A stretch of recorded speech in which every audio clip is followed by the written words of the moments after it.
Salam sehat. Selamat datang di Rumah Sakit Umum Pusat Profesor Dr. I Gusti Ngurah Gede Ngurah Denpasar, Bali.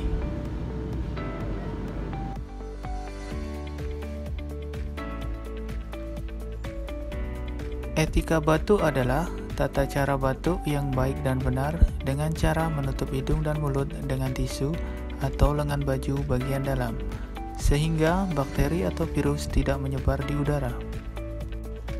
Tujuan etika batuk yaitu mencegah penyebaran suatu penyakit secara luas melalui udara bebas atau droplets dan membuat kenyamanan pada orang di sekitarnya.